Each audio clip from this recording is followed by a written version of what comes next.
Dear student, जैसा कि कल मैंने आपको कंपनी के बारे में बताया था, तो कंपनी का आशय इस बात से लगाया गया था कि कंपनी इस कंपनी अधिनियम या इससे पहले किसी कंपनी अधिनियम के अंतर्गत समामिलित या रजिस्टर्ड या पंजीकृत है, उसे हम कंपनी के नाम से जानते हैं। अब कंपनी एक ऐसी सामूहिक संघ है या संस्था है जिसका अस्तित्व पृथक होता है, इसकी सार मुद्रा होती है, समामिलित संस्था है, सदस्यों की संख्या भी इसमें निश्चित होती है, चिरस्थायी अस्तित्व होता है। इस प्रकार ये कह सकते हैं कंपनी एक ऐसी समामिलित संस्था है जो लाभ कमाने के उद्देश्य से व्यापार करती है और उसका एक पृथक अस्तित्व वैधानिक अस्तित्व शाश्वत उत्तरदायी होता है। इसका समामिलन कंपनी अधिनियम के अंतर्गत होता है तो समापन भी इसी के अंतर्गत किया। इस प्रकार ये कहा जा सकता है। अब आगे की हम बात करते हैं। आज हम कंपनी की विशेषताओं की बात करेंगे। कंपनी की कौन कौन सी विशेषताएं हैं। सबसे पहले कंपनी विधान के द्वारा निर्मित कृत्रिम व्यक्ति है, an artificial person created by law.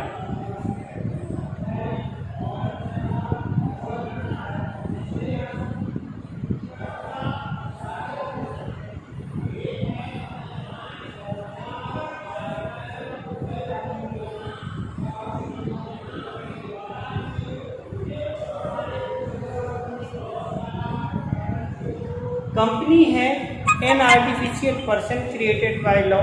एक कंपनी विधान के द्वारा निर्मित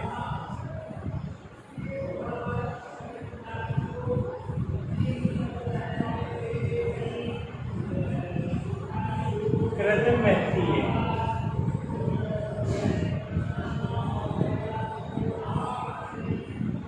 विधान द्वारा निर्मित कृत्रिम व्यक्ति, तो कंपनी विधान के द्वारा निर्मित एक कृत्रिम व्यक्ति है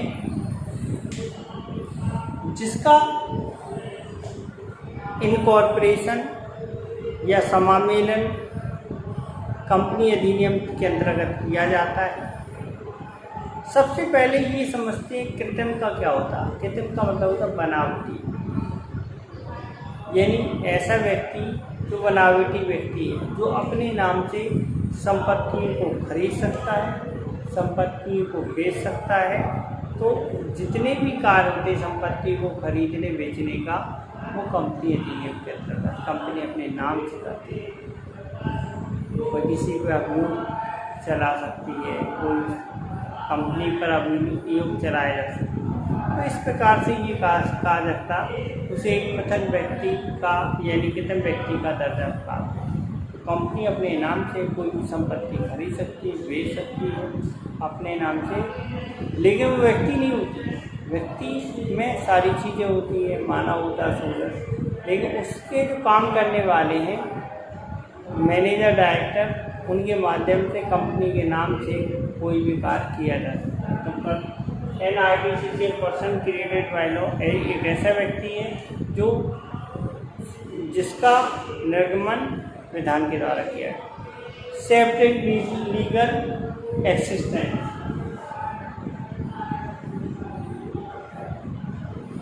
सेपरेट लीगल एक्सिस्टेंस,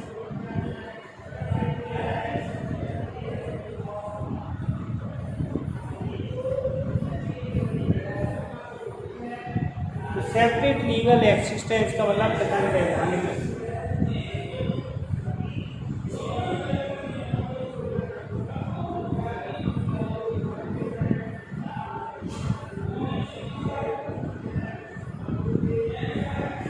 पृथक वैधानिक अस्तित्व का मतलब ये माना जाता है कि सेपरेट लीगल एंटिटी यानी सेपरेट लीगल अस्तित्व, कंपनी का अस्तित्व और उसके सदस्यों से पृथक होता है। कंपनी को चलाने वाले व्यक्ति होते हैं, कंपनी में जो कोई भी कार्य करने वाले व्यक्ति है वह इस कारण में अपने नाम से संपत्ति पृथक अस्तित्व होने में अपने नाम से संपत्ति रख सकती है, व्यापार का संचालन कर सकती है, उसका अभियोग चलाया जा सकता है, उसके अभियोग चलाया जा सकता है, अपने अधिकारों को प्रयोग कर सकती है, कोई दावा कर सकती है। तो ये सारी चीज़ें तभी कर सकती है कि उसका अस्तित्व है। अगर अस्तित्व नहीं होता तो वैसा नहीं कर सकते। तो इस प्रकार ये कह सकते हैं जो सेक्रेट लीगल एसिस्टेंट यानी पृथक वैधानिक अस्तित्व, उसका अस्तित्व पृथक होता है। कंपनी अलग व्यक्ति होती है, वो अपने नाम से कोई भी कार्य कर सकती है। Common C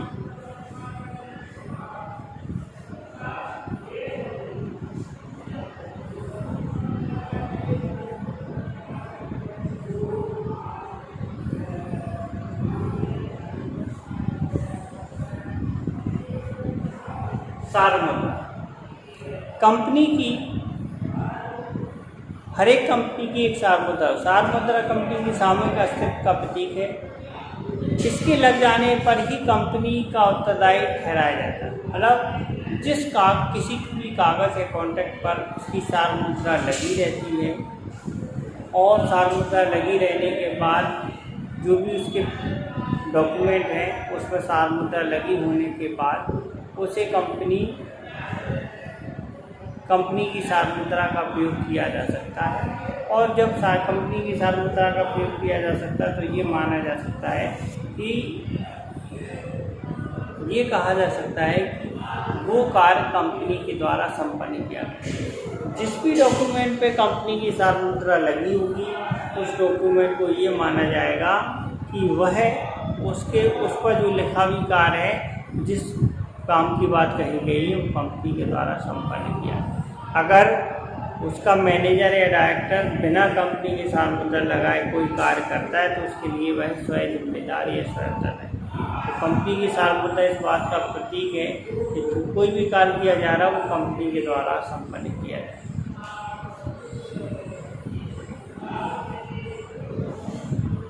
number of members,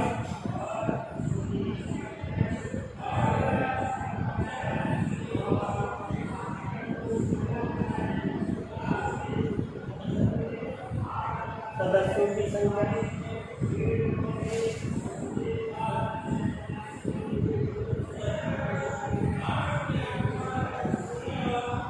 सदस्यों की संख्या का मतलब ये एक प्राइवेट कंपनी है, निजी कंपनी में कम से कम सदस्यों की संख्या दो होनी चाहिए।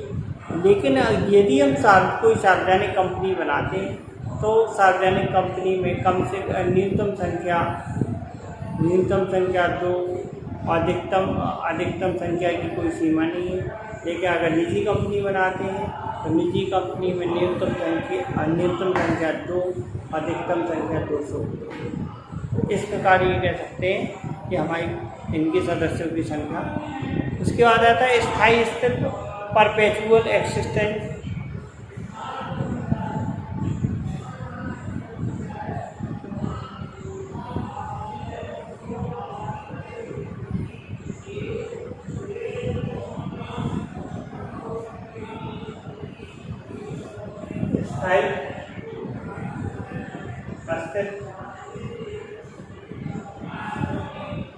परपेचुअल एक्सिस्टेंस यानी कि आज जो हमारी कंपनी बनी है और जो कंपनी चल रही है वो ये मान के चल रही है कि वो हमेशा ही चलती रहेगी। कंपनी का अस्तित्व हमेशा बना रहेगा।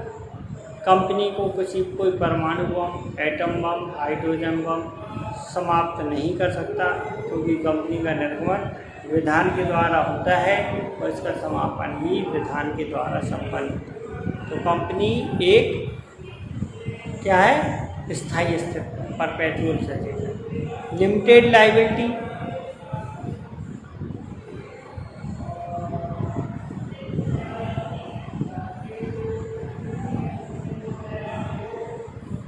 सीमित दायित्व,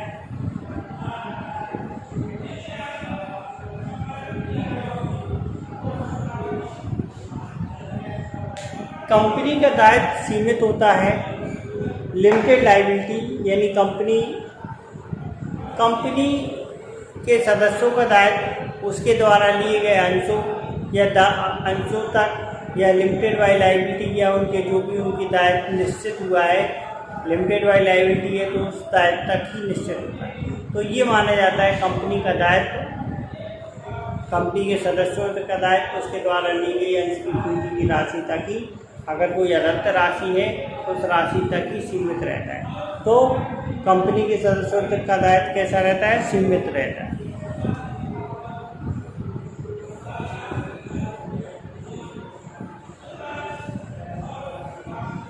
transfer of share,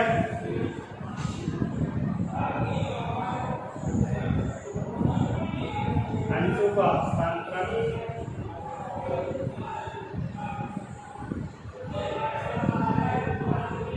transfer of share अंशों का हस्तांतरण। अंशों का हस्तांतरण का मतलब ये है कि एक निजी कंपनी में अंशों का हस्तांतरण नहीं किया जाता है क्योंकि इस पर प्रतिबंध होता है। लेकिन अगर कोई सार्वजनिक कंपनी है तो सार्वजनिक कंपनी में अंशों का हस्तांतरण किया जा सकता है और ऐसा हस्तांतरण स्वेच्छा से या जैसे भी हो वैसे किया जाएगा। Next, voluntary associated by profit.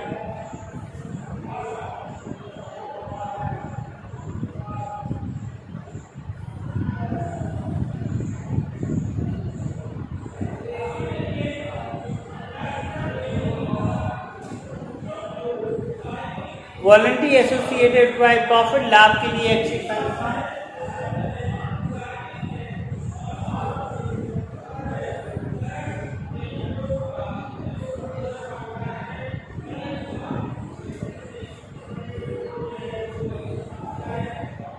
Company का जो निर्गमन है वो इस हिसाब से किया जाता है। कंपनी जो समामिलित की जाती है तो ये सोच के समामिलित की जाती है कि भविष्य में वो संयुक्त पूंजी वाली कंपनी अपने लाभों के लिए बनाई गई है। वो इसलिए बनाई गई कि वो अपना बिजनेस करेगी, उससे लाभ कमाएगी। इसका अर्थ ये है नहीं है कि वह अवैधानिक तरीके से लाभ कमाए, जो भी लाभ कमाएगी उससे वैधानिक तरीके से लाभ कमाए। तो कंपनी का उद्देश्य ये होता है कि लाभ कमाना उद्देश्य होता है, बिना लाभ के लिमिटेशन ऑफ एक्शन।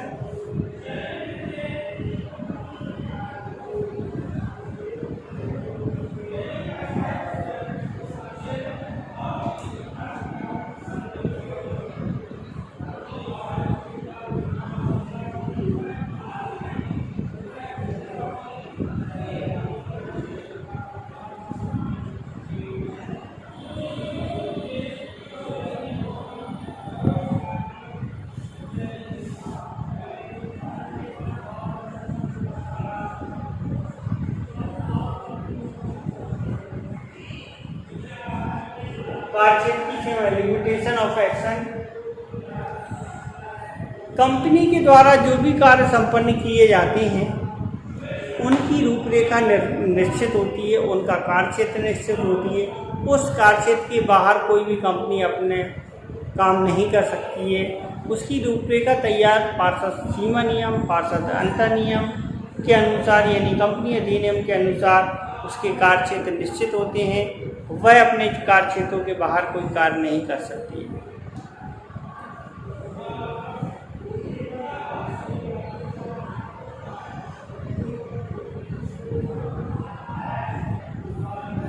नेक्स्ट,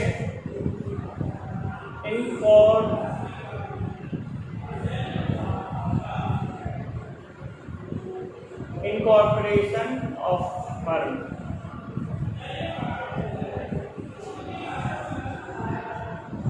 समामिलित संस्था। जो कंपनी है, कंपनी व्यक्तियों का समुदाय है, एक समामिलित संस्था है जिसके अनुसार कंपनी का निर्गमन किया जाता है, कंपनी का समामिलन किया जाता है। तो कंपनी व्यक्तियों का ऐच्छिक संगठन है जिसके हिसाब से एक पृथक वैधानिक अस्तित्व मिल जाता है और वो व्यक्ति कंपनी के नाम से कार्य करके लाभ कमाते हैं और उस लाभ को कंपनी के लाभों का लाभांश के रूप में जो भी कंपनी में पूंजी लगाता है उनको उसका लाभ प्राप्त होता है। तो कंपनी एक समामिलित संस्था है जो लाभ कमाने के उद्देश्य के लिए तैयार है। तो आज हमने आपको कंपनी की विशेषताएं समझाई। ये विशेषताएं इस बात को इंगित करती हैं कि आप इन विशेषताओं के माध्यम से कंपनी सही तरीके से क्या है, इस बात को हम आसानी से समझ सकते हैं। तो आज इतना ही। कल नेक्स्ट टॉपिक पे कंपनियों का वर्गीकरण, मतलब कितने प्रकार की कंपनियां होंगी, उनको समझेंगे।